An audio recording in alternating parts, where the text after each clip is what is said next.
Good morning, good evening, good afternoon, wherever you're logging in from. Welcome back to Tuesday Talks.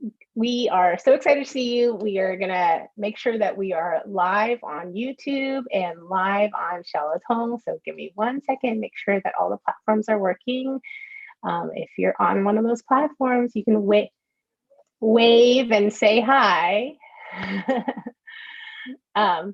And if you're here, we're so glad that you're here on Zoom, and I see people logging in, and so we'll just give it 1 more second because it just turned 8 here. And I will also get my slides ready so that we can see what we're talking about today. So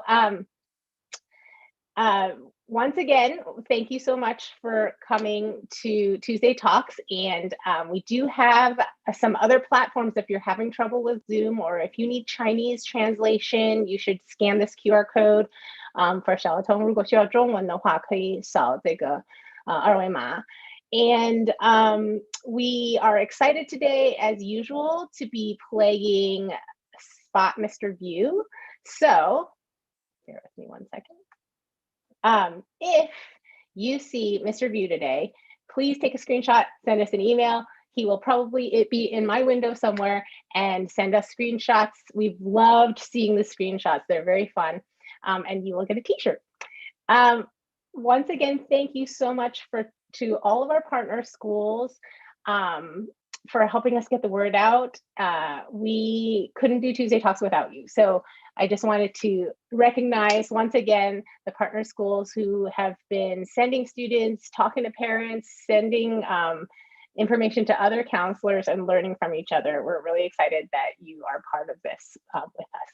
So I hope everybody had a nice Dragon Boat Festival for all of you who celebrate. And we're back to Tuesday Talks. And today we're going to have a really great conversation with 4 wonderful institutions, friends of mine who I've worked with multiple times, and so glad to have them back. And they will briefly introduce themselves and their institutions. And then we're going to talk a little bit about navigating the application. And some of you have kind of started to put together your college list, and we're going to talk a little bit about picking a college application type. We're going to talk about the different rounds of applying. We're going to talk about some of the components that are in that Common App or Coalition or whatever application you're using. And then we're going to have a time for you to think a little bit about how to be reflecting to tell your story, because at InitialView, we're always thinking about how to tell your story. So without further ado, we welcome these wonderful institutions, and I'll let you take it away. Great, thank you, Gloria. Good evening, everyone. My name is Scott Alexander. I have a very fancy title. I'm the Senior Associate Dean of Admission and Director of Strategic Planning and International Enrollment. That just means I've been doing this for a long time. So I've been working in admissions for about 21 years, and I started traveling to different regions of Asia back in 2008. So spent many time recruiting prospective students. I represent Bates College, which is a small liberal arts and sciences college in Lewiston, Maine. So think about the East Coast of the United States. We're in the northeast most state, about 2.5 hours north of Boston. We are well known for being a progressive institution. So we were founded by idealists back in the mid 1800s to educate women, to educate people of color, to educate international students. So this really progressive history. Because we are in New England, we do get all 4 seasons. So I wanted to make sure you had some visuals there of every season that you would experience. We are part of the NESCAC, which Trinity College is as well. I mention this because when you might be familiar with the Ivy League, and I just want to remind everyone that that is an athletic league. So this is our athletic league. And these group of schools are some of the best in for small liberal arts colleges in the United States. So I'm going to pass it off to my colleague, Brian. Thank you, Scott. Good morning, good afternoon, good evening to all. My name is Brian Swan. I work at Carleton College, which is located in Northfield, Minnesota. And That's kind of our location in the state. And we're a little different from a lot of our peer schools, is that we're right in the middle of the United States. Minnesota shares a border with Canada, but as you can see, Northfield is pretty far south from that border.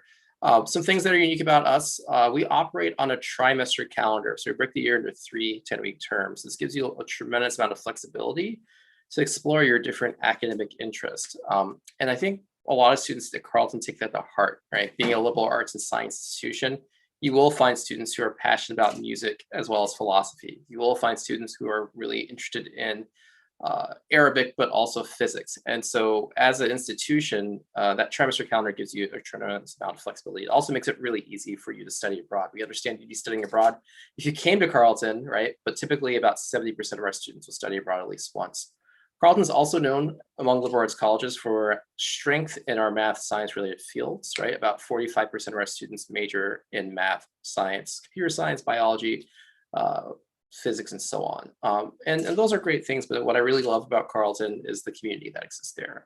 Carleton students are known for taking their academics seriously, but not taking themselves too seriously. And so for students, former students like myself, it was a really great balance to be in a place that is intellectually challenging and also supportive. And there's so much more I could say, but I won't take up all your time. I'm going to pass it on to my colleague from Trinity. Hello, hello, thank you. My name is Istiar. I'm here at Trinity College in Hartford, Connecticut, and I lead our international admissions here at Trinity. So Trinity College is located right in the heart of Connecticut. Hartford, for context, is in between New York City and Boston. I tell students, though, you're not going to be in New York City and Boston every single weekend. You're going to be in the city of Hartford, where you're able to take advantage of the culture, the community, the opportunities. Trinity is an institution with just over 2,000 undergraduate students. Over 80 countries are represented on our campus, and so we have a very diverse and entrepreneurial community as well. We want to bring students together and have you constantly encountering different perspectives, different ideas from all over the world, from all different kinds of disciplines, from people who have all different kinds of backgrounds. So you're going to be in Trinity, but Trinity is not only a college that's in Hartford, it's a college that's of Hartford. And we really have our students, just step off campus, you're right in the heart of Hartford. Downtown is a 15-minute walk away. And in terms of the opportunities it provides for students beyond entertainment and life and culture, you have over 200 internship opportunities offered within Hartford alone to our students every year.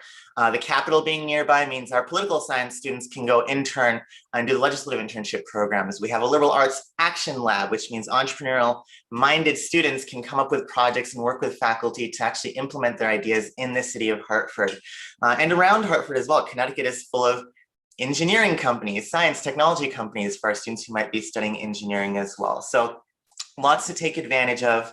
Fantastic tight-knit residential community. Of course, liberal arts colleges here, that's something you're going to find at all of our institutions.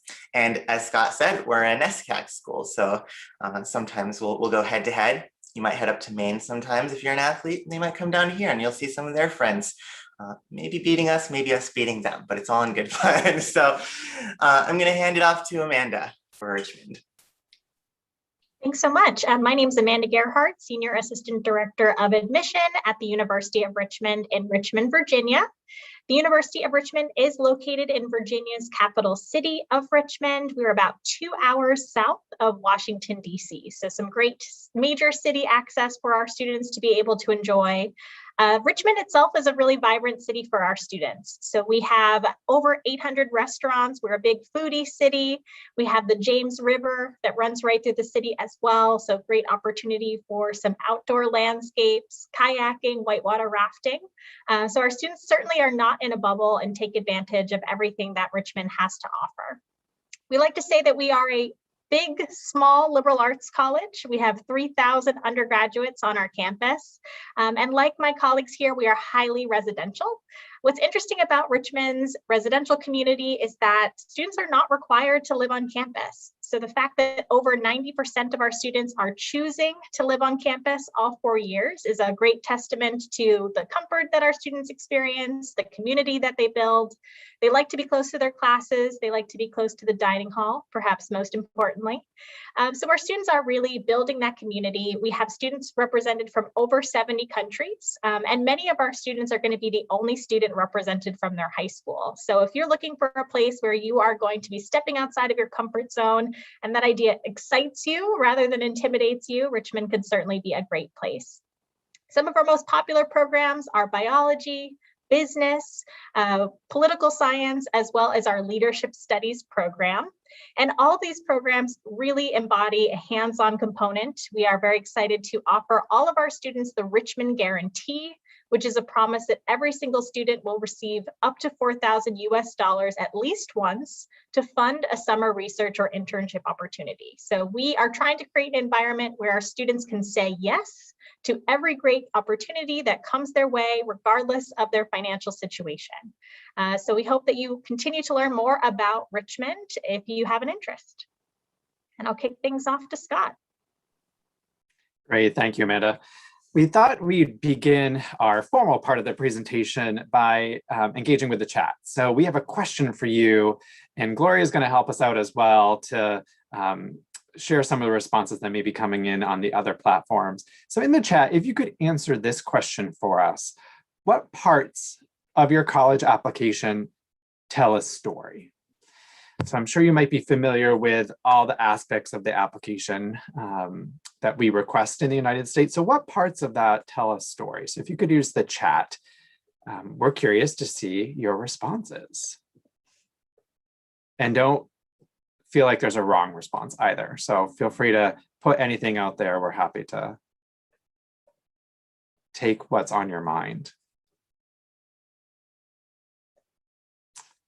Okay, so we have a few responses so far, and everyone seems to be aligning around the response of the personal statement. So yeah, that makes a perfect, right, storytelling opportunity. Oh, someone else has also responded, the interview. Yes, that's fascinating. The interview is another option to tell a story. Any other aspects? Oh, someone else says you can tell a story with your activities and your awards. Yes, your essay. So essay seems to be like where, I have the response that I was looking for. Everything is the ding ding gold star that I was hoping for. So Gloria, can you move to the next slide? And so that's kind of how we wanted to start off our talk today, is that the entirety of your application to the US tells a story. They're telling us different things about you. So for instance, your teacher recommendations, right? They tell us a story about your performance in a classroom setting. Sometimes your teachers may know you outside of the classroom as well and weave that into the narrative that they're constructing in their letter of recommendation. Your school counselor, your guidance counselor, your college counselor, they're telling us a story about your entire duration of secondary school. So in mainland China, that would be 3 years, right? Other parts of the world, it might be 4. So they're giving us a bigger picture of that entire secondary school experience that you've had. And then you get to tell stories about yourself. Clearly, the personal statement is an obvious example, but think about your activities, right? They tell us a story about what's important to you. It tells us a story about how you spend your time, how you've changed over time, right? Activities that you may have pursued earlier on in your high school career might not be activities you pursue today. Your family background, right? That part of your application tells us a story about the environment you grew up in. And I want to encourage you, all of the things I just mentioned, you tell a story through a written format, right? So you're constructing narrative on paper. But there's another way to tell a story too, and that would be an interview, right? So colleges do offer a variety of options. Sometimes they are virtual, sometimes they're in person, sometimes they're with an admissions officer or a student representative, or maybe a recent alumni.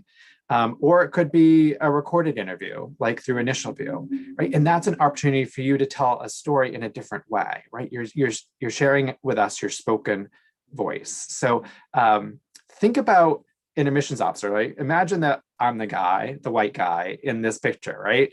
Looking at your application. Your application are all these different dots, right? My job when I review your application is to connect the dots, to weave together this story about your background, your experiences, your potential, right? So we're weaving all of that together. Now, when you go to fill out your application, you have some options. So the most common options that you will find are the common application or the Coalition for College application. Now, you might, if you're applying to the University of California system, you might look at that application as well. If you're applying to certain institutions, sometimes they only accept their own application, like MIT, they only have the MIT app. So you don't really have an option there. But the idea behind the Common App and the Coalition application is that you can fill out one application and apply to multiple colleges. Now, they are different, and different doesn't mean bad, right? So each one of you will need to decide which application is best for you. Now, there are some differences in the sense that Common App is older. Older doesn't always mean better, though, so keep that in mind. Common App does have a larger group of schools that will accept it. So there are around 900 institutions that will accept the common application. There are some structural differences. So in the common application, you can only apply to 20 colleges of those 900. So there is a limit. The essay does have 7 prompts versus on the coalition, there are 5. The Common App gives you a larger opportunity for the length of your essay, where the coalition application is a little bit narrower in what they recommend. The big key difference, in my opinion, is the resources that are available to you. So coalition has a lot more resources for you. So think about the coalition app as having what's called the locker. So this can be a great reflection tool.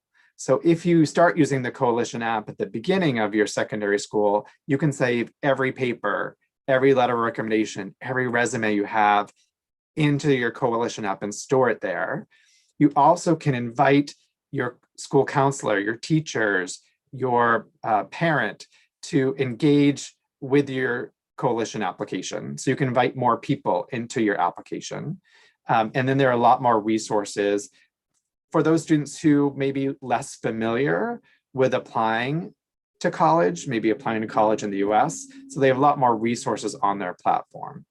Once again, one is not preferred over the other. Each are counted equally in our process. It's just trying to figure out which application is the best fit and match for you and how you're doing your college search.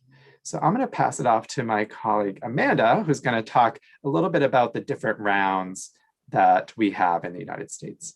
Absolutely. So unfortunately, as you begin to think about rounds or plans, when you are going to apply to a university, what deadline you're going to meet, there are a lot of terms to consider. So I want to take the time to go through some of these terms with the expectation that this is probably one of the most complicated parts of applying to colleges and universities, and that it only gets easier from here.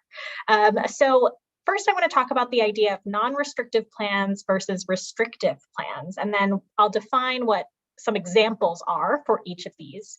But non-restrictive plans are exactly that. They're open, they are flexible. You can apply to multiple schools through non-restrictive plans without any sort of conflict of interest. You won't get in trouble with a university or with your college counselor for doing that. And there's also flexibility here within deadlines. So some non-restrictive plans are going to have very clear deadlines to submit that application, but others, again, will be flexible, they'll be rolling, and we'll talk a little bit more about that. Non-restrictive plans do offer students the opportunity to review financial aid and scholarship awards in most cases. So having the opportunity to receive a full package, if you are applying for financial aid, if you are looking to be considered for scholarships before you have to make your decision by that national deposit deadline, which in the US is May 1st. There are some exceptions to this. You'll hear me say that quite a bit, but largely you're going to be given until May 1 to make that final college or university decision. Restrictive plans have a lot more restrictions. There are a lot more guidelines to how you can apply how many schools. So knowing that with restricted plans, you're going to be limited in the number of colleges or universities that you can apply to within those plans. They have very hard deadlines, very clear that you have to get your application in by a certain date. You have to get your materials in by a certain date in order to be reviewed. You may not be given an opportunity to review your financial aid, award, or scholarship decision prior to having to make that decision. So that's something to keep in mind, that there are less flexibilities within these restrictive application plans. So some examples of these plans within the next slide. Try to outline them for you where you can see that non-restrictive application plans, the most popular options are regular decision, rolling admission, and early action. Regular decision and early action are quite similar. Regular decision is typically just a later deadline to submit your application.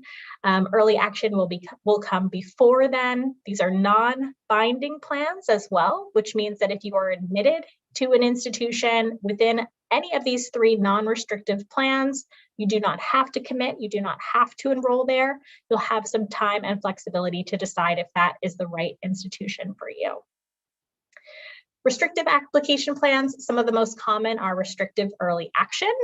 This is one of the, I would say, less common plans that you will see. I will say, for example, my institution does not have restrictive early action, but certainly others do.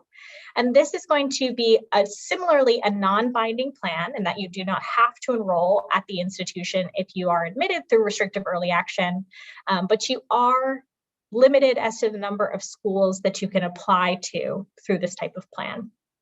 Early decision is the one where you have fallen in love with an institution. It is the one binding plan here, meaning that if you do get accepted under an early decision plan, you must enroll at that university. This is again where you're going to see that you probably do not have until that national deposit deadline of May 1 to make that decision. And so you are really telling us that you have thought about why you would be a great fit for the institution. You've done your research. You know that this is a school that you would really love to enroll in. And again, early decision, you'd only be able to apply to one school through an early decision 1 plan.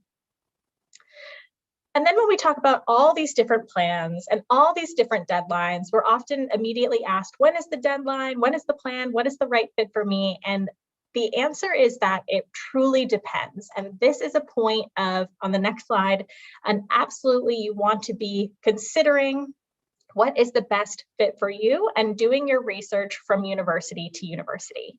So it's really important to dive into a university's website for specific application deadlines for the different plans that exist, to figure out what is going to be the best fit for you based on what will give you the greatest opportunity for admission and for scholarship, and what's also matched with your interest in that school.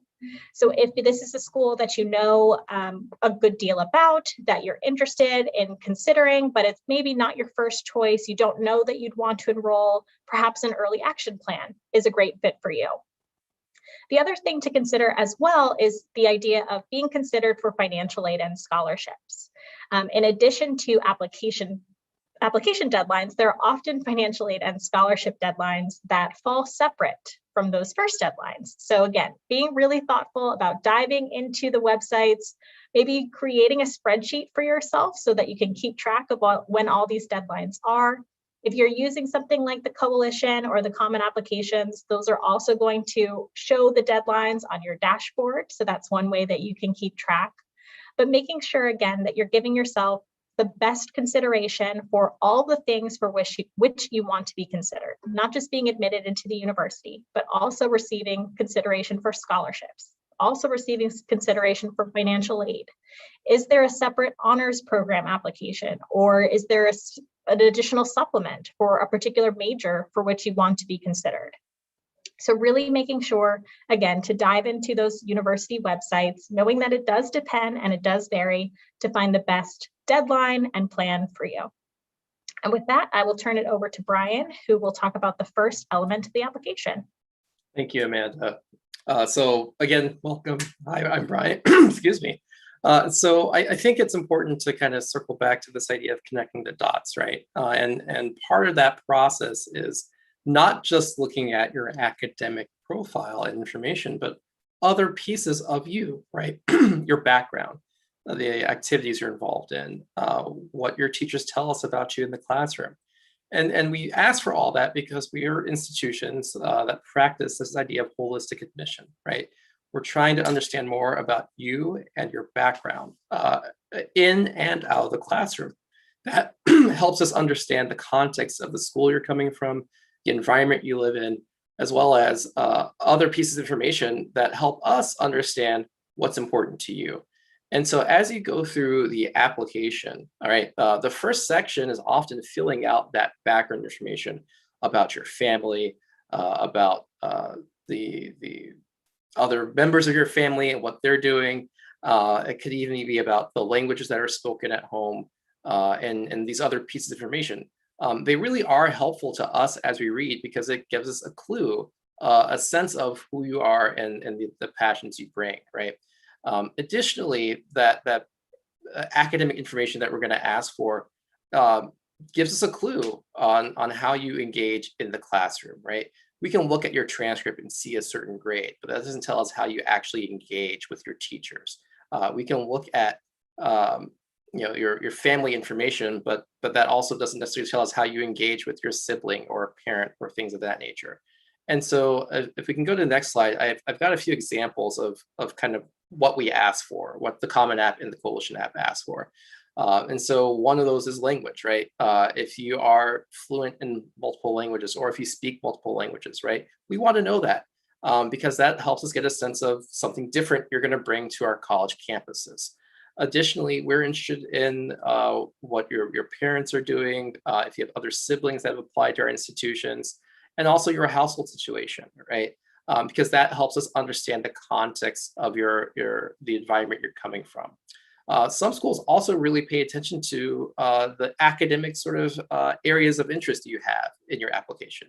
And I say some schools, right? At my institution, it's okay if you tell us you're undecided or undeclared. It's okay if you tell us you're interested in English. It's okay if you're interested in physics, right? We don't go through the process and have a really restrictive sort of view on what you think you're going to major in, right? Because we're liberal arts college. But for some schools, yeah, they want to see the fact that maybe your first choice major is something related to engineering, or some schools want to see that your first choice is in the biological sciences. But know that we're paying attention to this background information, right? Because it helps create that context. It helps start that story of who you are and what you're passionate about and what you're bringing to our college campus. And so the next slide, I want to talk a little more about some of that academic information that we ask for that helps us understand that context of where you're coming from.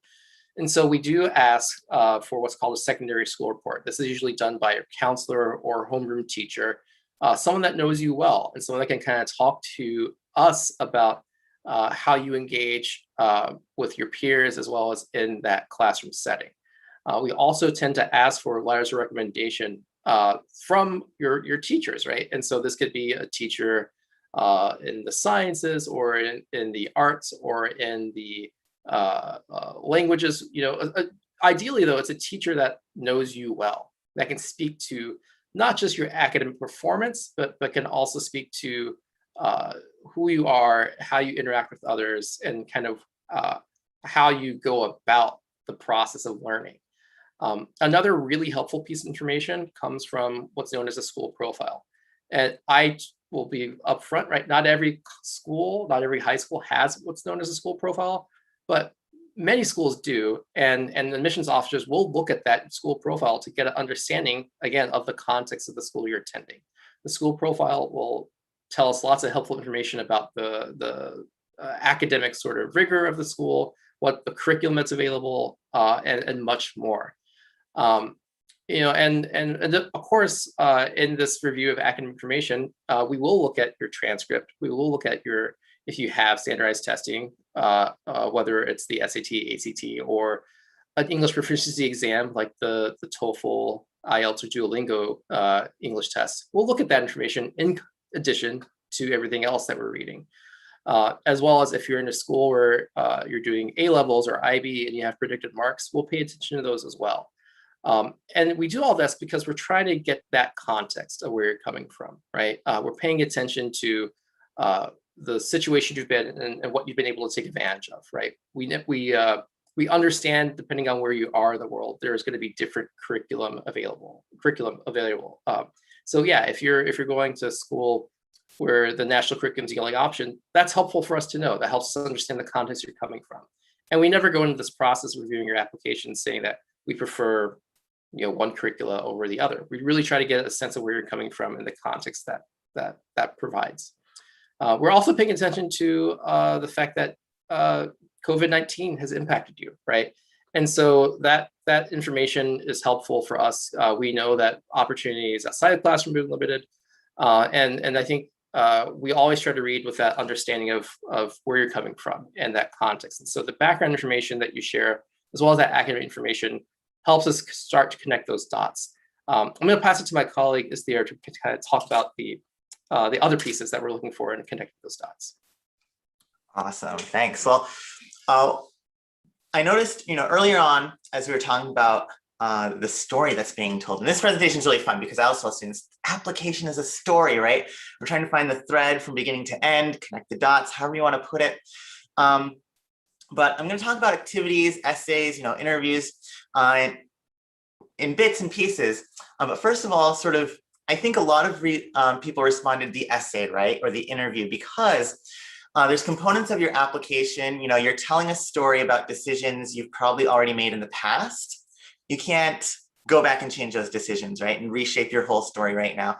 But the essay, the interview, components where you can talk and write are elements of your story that you're writing right now, that you're putting together right now, and you can control that narrative in the moment, which is probably why a lot of students feel like this is the part where you tell the story. But I want to emphasize, every part is telling a story. And even though those decisions have been made in the past, you can talk about, why you made those decisions and what you learned from those choices, right? Would you do the same thing going forward? Would you do something different going forward as you go into college? So sort of the qualitative components, personality components that come through, to the non-academic components, if you want to put it that way, your activities, your essays very commonly. I'm not going to dive into activities because there's another great Tuesday talk that discusses extracurriculars. But in terms of sharing your activity's story, we look at what did you learn from that activity. Sometimes that involves doing something for a long time and growth from that activity, not just doing something to pad your resume. And also, how did you impact and contribute to your community around you? We're not looking for awards to put on your shelf, right, to add to our list of students that got awards in the incoming class. We're looking for students that are going to make an impact in our community. And we want you to share how your activities have made an impact. Why did you choose to do what you do? What did you learn from what you did? And how did you contribute and improve the lives of others around you? And I cautiously use improve the lives of others. People often jump to community service as the only thing that can impact a community positively. Community means different things. It can mean your classroom, your neighborhood, your family, right? Different groups, different teams. And improving their lives can mean different things as well. You can do many, many different things to have a positive impact on the people around you. Your essay and your personal statement, as we discussed, the Common App, the Coalition App, they're going to have a core essay, right, that you have to write and share with every institution that you're applying to. It's generally going to be that same essay. The quickest bit of advice that I give to students is don't go online. Actually, do go online, read all the essays that have been written, right? Read them very carefully. If you don't want to waste paper, don't print them out. If you do want to waste a piece of paper, you can print it out and recycle it immediately, or throw it out, right?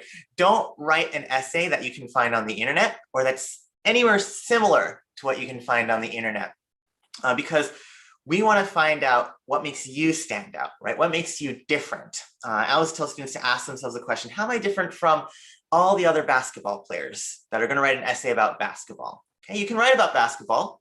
It's fun, but there's certain types of essays that are very standard. I was bad at basketball. I got good at basketball. I helped win the championship. I learned about teamwork, right? Versus this is my basketball essay. I'm the only one who could have written this essay, and you can change the topic, but it's still going to be about you. So remember to focus on yourself. This application is about you. It's about your story. It's not about your grandparents' story, your parents' stories. As hard as they've worked to provide you with opportunities, they're not applying to our colleges, right? So don't forget to focus on yourself. Don't conform to those examples or models that you can find online. Use those examples as things you shouldn't write. If you can compare your essay and see that it's very similar to what you can find online, you might want to rework your essay, right? Then you're going to have supplemental essays. And this is going to vary between every institution in terms of what they require. Sometimes there's an optional supplement. Generally, the flavors of these supplemental essays are going to fall into two broad categories. I'm speaking generalities here. Of course, there's maybe a couple exceptions here and there. But generally, the question is either going to be, why is my institution right for you? Why are you applying to Trinity, to Bates, to Richmond, to Carleton, right? Why do you want to come here? What do you want to do? Right? And the prompt could be worded, it could be a fancy quote from someone famous. It could be a motto. Ultimately, the question is, why do you want to come to this institution? Again, it's about a story. What do you want your story to be? It's not, what is our institution's history that you found on the website, right? It's not our story, it's your story. So, be thoughtful about that. Hopefully the institutions you're applying to, you've chosen based on what you want to do, and you can be sharing what you want to do and why we're a good place to do that, right? The other kind of supplemental essay tries to spur students to think creatively, think critically, really looking at your critical thinking abilities or creativity here, right? More of a writing prompt versus an answer question about your story prompt. So you typically have latitude to, again, it's another opportunity to stand out, and you can weave in some of your story into that as well. Ultimately, we are learning about you regardless of what those prompts are. And finally, the interview is verbal storytelling, right? I think some of us are fantastic writers. Others are great orators, right? Speakers, and some are both. Great, good for you. But the interview is an opportunity to really share things in a way that don't quite come through in writing sometimes, or maybe you don't have space for, or there wasn't a prompt or a question for a certain essay and something you wanted to share. So always, always, always, I tell students, take advantage of the interview, whatever form it comes in. If there is a supplemental essay opportunity, take the time to do that, right? Whether it's 20 minutes, 40 minutes, if you're truly interested in an institution that you're going to spend 4 years of your life at, 20 to 40 minutes, even an hour is probably worth the time to invest in that application. So with that, I'm going to wrap up the extracurriculars and essays, and we have one final chat question to see if you're all still paying attention. But love to engage the audience. After hearing us today, even before hearing us, we want to hear what questions you've been asking yourself as part of your self-reflection in the college search process. So go ahead and start typing there. I'll keep talking so we don't sit here silently and awkwardly. But self-reflection is important, because what do you do before you write a story, before you write an essay? You have to figure out what you're going to write, and this is about you. Whenever I talk to a student, whatever the outcome is after the application process, nothing really makes me happier than hearing a student say, I learned something about myself through this application process. They might be very politely declining to attend my institution. That's sad for me, but as long as they can walk away learning about themselves and then finding a place that's right for them, that's going to meet their goals. That's what we're all here for, to help you do. So questions that are coming in. Am I worthy? Of course you are. You are absolutely worthy. That's remember, you're also choosing, in a large part, you're choosing our institutions. We talk about selective admissions. We are choosing students that are the right fit, but you are choosing our institutions. So if you're asking yourself that question, go forth, be confident. Like, yes, my story is definitely worth sharing. I deserve to be at a place that will be right for me, that can meet my needs. So I'm going to answer that question for you. But what is your passion? Will I do well in a course or the majors that I'm choosing, right? Passion, very much about storytelling. And I tell students, don't panic if you haven't found that passion yet, right? High school and college are both about finding that passion. All of our institutions here today, we're about flexibility, exploring different directions, combining different things. Will you do well in major? to be seen, right? But we all have support resources on our campuses to make sure you're successful as well. But, and then one more that's come in that I'm seeing, it's the what, why, how, when, where, what do I like? Why do I like this? Why is this important, for me and for the world? And I think some of the questions that are coming in here, when you truly spend time, chatting with admissions officers, talking to students, some of these questions have philosophical alignments. Some students might really be into the environment. And yes, all of our campuses care about the environment. Some of us really, you go to their campus, there's people in hammocks and tents on the quad, eating granola, and they're all about sustainability, right? So, find those campuses that match your philosophical alignment. But these are the questions, that as you answer, you're also going to share in your application. And we're looking at your story. We're also asking ourselves, hey, would you fit with our community, right? And I also assume if a college doesn't appreciate what you have to offer in your application as a story, the community probably wouldn't be right for you, right? The community probably wouldn't appreciate all that you have to offer either. So never feel bad either. If you find another great place that has taken you and this other place has not admitted you, totally fine. You're probably gonna be much happier at the place that has admitted you. So I'm gonna wrap my portion up there and hand it back to Gloria at this point, I believe. Open up to questions. Wonderful. So yes, it is time for questions. And thank you so much for sharing very broadly and somewhat specifically about kind of the application process. And so, yeah, if you have questions, you should type into the Q&A box right away. And we have some questions on the other platforms as well that we're going to dive into. I'm going to actually just go and make sure that contact information is put up right now, because I know that there are some students that probably have some school specific questions. So if you have institution specific questions, I would recommend emailing, going to websites. Amanda mentioned earlier that there's a lot of it depends, and it depends requires you to do a little bit of work to go.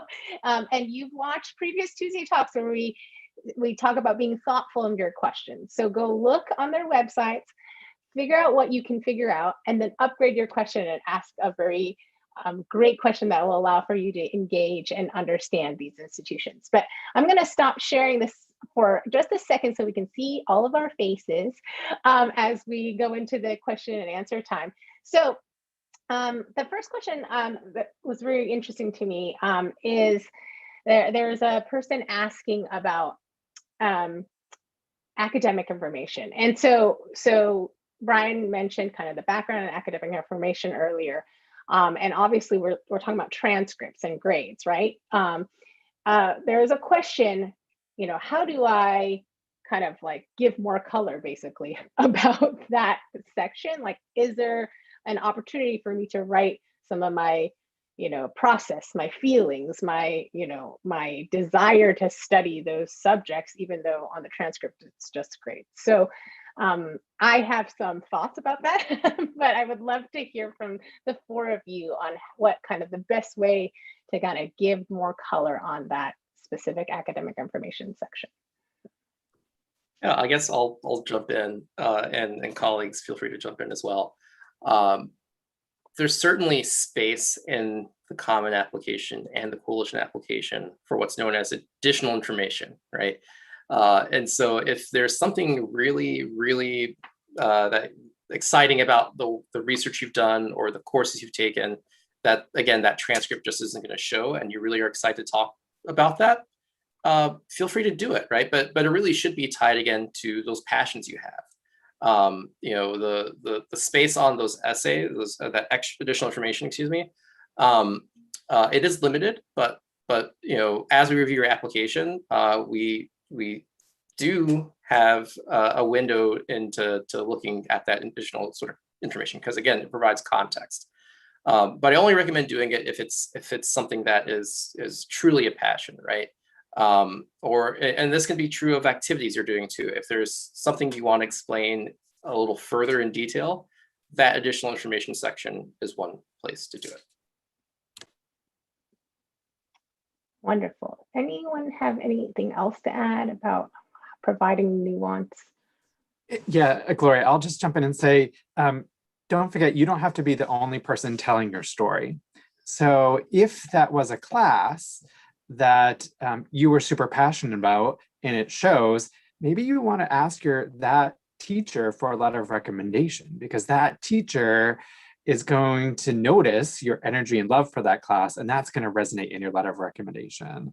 Maybe it's something you want to mention to your school counselor, like, this was my favorite class, or this was my project that I really put a lot of emphasis in, and that person will add that to their letter of recommendation. So don't forget, you're not the only one telling your story. So use folks that are supporting your application and have them tell part of your story as well. Wonderful. And then follow-up question to that is, in talking about, like, let's say you love an academic subject, you have these kind of thoughts about it. Maybe it wasn't as strong, or maybe your school didn't provide opportunity to learn that academic subject, but you really like want to talk about it. Is the essay like the best place to be talking about that? I'll jump in. I think that the essay is a great opportunity to share something that can't be gleaned through any other part of the application. So if you struggled in a course, that's something that, yes, we are going to see on your transcript. We might get some of that additional context information from a letter of recommendation from a teacher, from a college counselor. So I don't know that I would want to dedicate so much time to talking about a struggle that you had to overcome in the essay. And if any one of my colleagues disagrees, please feel free. But I think, again, something like the additional information section, which lends itself to a little bit more brevity, is probably a better place to talk about something like that. A class that, while you struggled, you still really enjoyed and was a challenge in a really positive way for you. Maybe taking that outside of the essay and finding some place a little bit smaller to discuss that. Great. And I would just add, just having interviewed many, many students, so the interview actually is a good place to kind of explain some of those things, because it's not going to take a lot of time, but it is something that gives a little color about who you are, and it's easy to do in a conversation. So wonderful. Well, we have another question about extracurricular activities. And so we know we've talked about extracurricular activities in a previous Tuesday talk. We know that the character limit is quite short. So someone's asking, what if an extracurricular activity means a lot to me? How should I emphasize that even more so than in the activity section? I can put in a little bit here. So if an extracurricular means a lot to you, I want to warn students of going down the route of listing, 5 instances of this activity, writing an essay about this activity, getting a recommendation from the coach or the leader of this activity, and then writing a supplemental essay about how you're going to do this activity at our institution.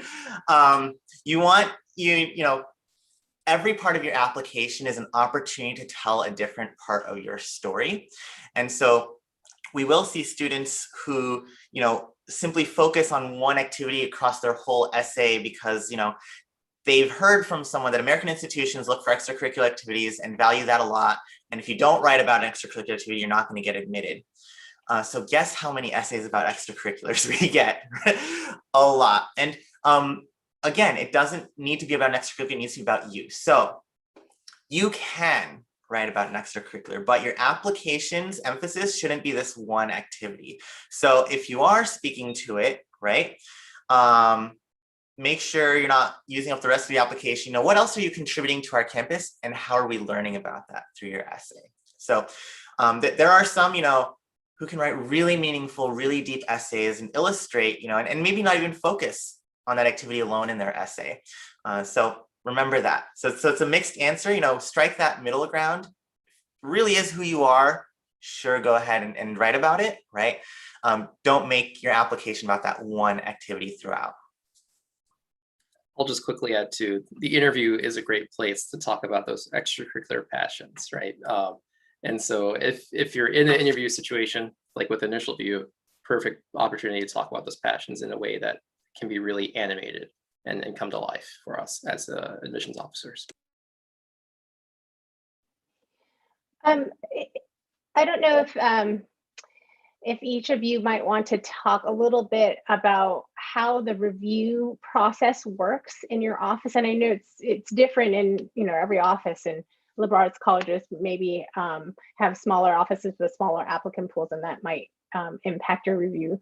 But just to give a sense of like when you're looking at that application, I think a lot of students are wondering, is there like you put more emphasis on, for example, that academic information, or do you, how much time do you take? If you can kind of give a little bit of color about how the review process works in each of your office, that would be great. I'll get us started. At Bates, we practice what's called committee-based evaluation. This means that each application is read in a pair. So the night before, if I'm leading the conversation that day with my partner, I'm going to prepare my application files. And part of that preparation is, if you submit an InitialView, watching the 12 to 15 minute video. So watch the entirety of your video, not the section that you think is most important, watch the entirety of it to get a real sense of your candidacy and your spoken English ability, but also your ability to connect with a stranger. Because to be honest, that's what college is when you first start, right? You're just connecting with strangers. We understand that there are some technical difficulties now and then, so I don't think it has to be perfect. We get that virtual interviews have some technical snafus. So me and my partner, we read the application file from beginning to end. So we read the transcript, we look at the letters of recommendation, we look at the personal statement, we look at the application, and we make a recommendation on your application file. So we can recommend your application for admission, for the wait list, or to be denied. And then all files that are recommended for admission, that's when the 13 members of the admissions committee, we sit around a table, and at that point it's majoritarian. So it does mean that sometimes your application file can be read by 2 people. Sometimes it means it's read by all 13 members of the admissions committee. So there are different processes, but it's a very thoughtful, diligent process. And I want to remind everyone, ultimately, your admission decision says more about us than it does about you, right? So each of our institutions are tasked with creating a community, and we have different priorities. We have different sizes, right? So you may get into one institution and not into another. That has nothing to do with you. It has more to do with us. I will go ahead because our process is a little bit different. So unlike my colleague at Bates, we read by the admission officer responsible for that territory. So depending on where in the world you are applying from, we are going to read your application individually based on that assignment, and that allows us to have that deeper context information. Perhaps we've visited your school. At the very least, we're familiar with the types of curriculum and the grading that's going to come out of your country. So we do an initial review individually. And I think that just like at Bates, where we really are considering your essay and we're looking at your activities and we're reading those letters of recommendation and really doing a full sweep and looking at everything, rather than focusing on one section more than the others, we're really looking to see that there's this kind of consensus about who this applicant is. So is the student able to talk about themselves and reflect about themselves in a way that matches the way your college counselor sees you? Do they see those same skills, those same abilities, those opportunities for growth that you are demonstrating through your essay and through your interview? So trying to make everything kind of come full circle and get a deeper sense of who this student is and see that kind of everyone is on the same page. Everybody that's telling a story about an applicant is telling a similar story. And that is how we are finding students that are the right fit for us. Beyond that, as an admission officer responsible for the territory, will make an initial recommendation and then bring it to a larger committee to make that final decision. Just quickly at Carleton, we have a territory management sort of model as well. And so we read applications based off of the territory assigned, and then it goes to a committee process. And then that committee will make those recommendations on whether to admit, waitlist, or deny. If you're applying early decision, then defer is also in that conversation. But ultimately, like my colleagues, right, we're looking at that background information, the academic information, the essay. If there's an interview, we look at all that to try to get that understanding of who you are, what your passions are, and how you would bring them to our community. And the selective nature for all of our institutions means that we actually find many well-qualified students that we'd love to bring, but we can't because of that selective nature. So again, as we've said before, your worth isn't determined by the number of schools you get admitted to. I wish Carleton were bigger. I wish we had more spaces for all the great students to apply. But know that there are plenty of schools out there that will give you the tools you need to be a successful individual and successful member of the global community. I'll finish and say we're very similar debates. So, and I think this is true for you too, Scott, but in our pairs, typically we will have a territory manager looking at those files. And so we build it in that way as well as for that context and knowledge of your territory. Wonderful. Well, I think we have a little bit of time. There's another question about, and I think this is maybe with regards to the interview, but maybe it's how important is it to demonstrate, your English ability versus talking about your personality and the character. So like when you're listening to the interview, are you more concerned about how well they're speaking English, or are you concerned about how well they're communicating, or are you more concerned about the content of what they're saying? I guess is the question. Yes.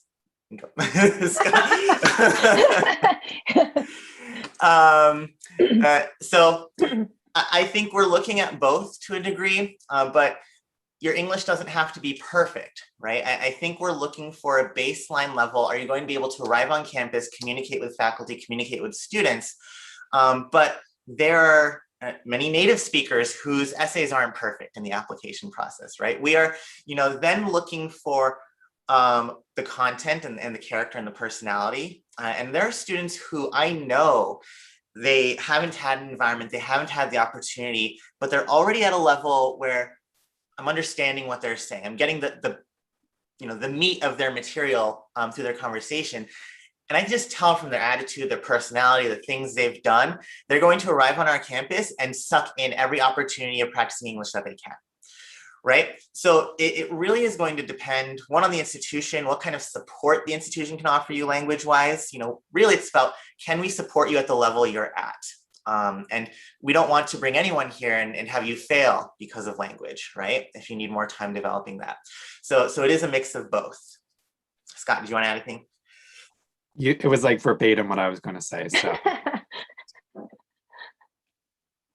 that is wonderful. Thank you for that. And I mean, I'll just add, there are many ways that you can show your English proficiency throughout the process. And so I wouldn't, as an interviewer, I'm not concerned about when I'm having a conversation with someone about grammatical errors or kind of even sometimes vocabulary choice. I'm really kind of engaged with what the person is telling me and kind of even their attitude behind how they're talking to me.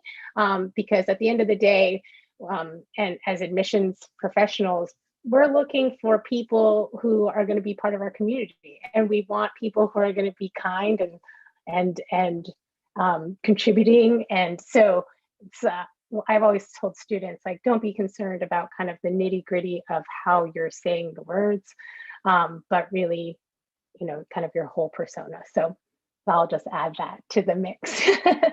Once again, we have been just delighted to be with you all again on Tuesdays.